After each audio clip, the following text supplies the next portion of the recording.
Hey, it's been a while. I wanted to touch base and share what's been going on over here.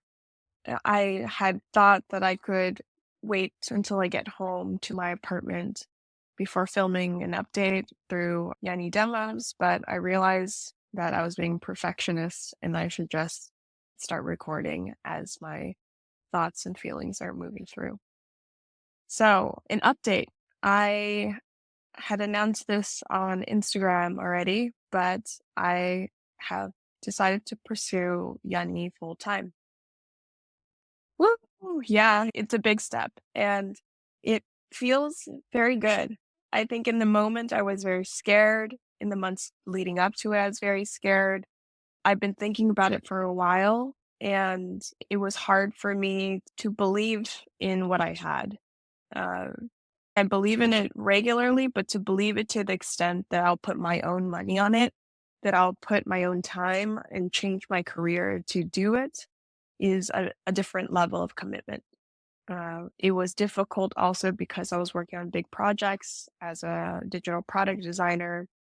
I was at my peak in terms of my skills, the impact I was making, and the teams I get to work with, and it made no sense given my digital product design state and pursuing an artistry career that has less of a clear path.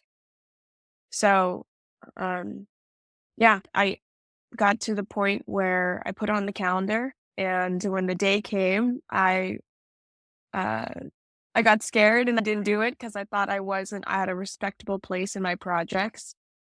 I felt the self-betrayal. I promised something to myself. I put on the calendar, I told my friend, and when the day came, I didn't do it.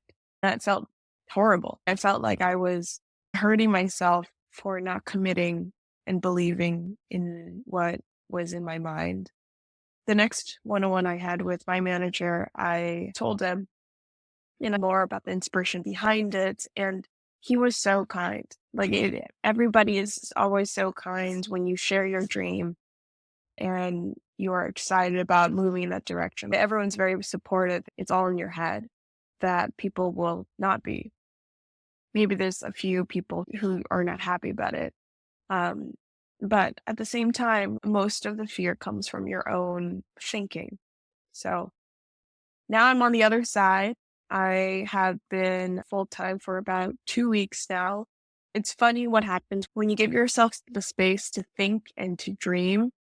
A lot of things start to come through, like things that you maybe wouldn't have thought of before because you didn't have the space for it to come through you. I've been having many visions of what could be. I've been sculpting prototypes and sharing those ideas with people around me to see if um, it's as cool as I think it is. And most times it is. I don't think I've shared a prototype and people were like, that's not as amazing as you think. Their feedback is very much along the lines of, I don't really get it, or this is a little clunky, or how do you make this smoother? Maybe you should focus on this first, and then that guides everything else. That feedback is essential for me to iterate and further my design process. Okay, so I wrote a piece on my Substack digging into what I've been up to and where I want to go. Since the last Yunny demos, I have been creating space and gathering inspiration, almost expanding my world and getting excited about this stage. In the past few months, I traveled to visit my brother in New York.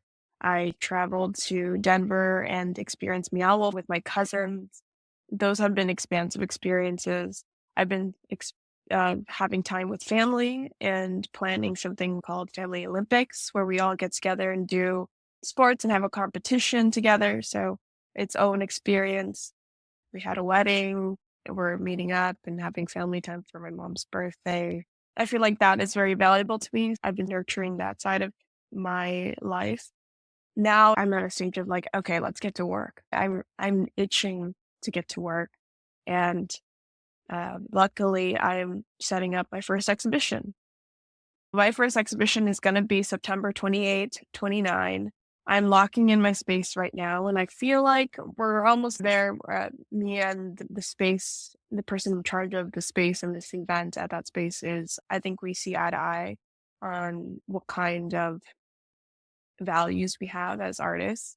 So I'm excited about that and hope to announce formally soon. What does that prep look like? If you come from a product design background, then that prep very much looks like mapping experiences of FigJam. FigJam is a product of Figma where you can create digital maps of those things. I've been thinking about world building. How do you create a world that is continuous across your experiences? The world that you are stemming from is kind of the root for creating experiences, exhibitions that link to each other over time. My cousin Richard reminds me not to think too much about it. I'm balancing the two streams of thought. At the beginning, as I build YUNNY Studios, I have to be very practical. I have to, as a means of validating product market fit. It's a funny thing balancing artistry with business. And I believe it can be done without losing the authenticity of the art, which is important to me. Thank you for being with me on this journey. I'm super thankful for my past boss who linked me with someone who has experience in world building, which is awesome. So I've been learning from him. And I just met with a representative at an experiential design studio who creates immersive exhibitions. I've been learning what makes a smoother partnership and what people do not know that would be useful and prevent roadblocks. Thank you for being here, and I'll see you at the next one. Bye.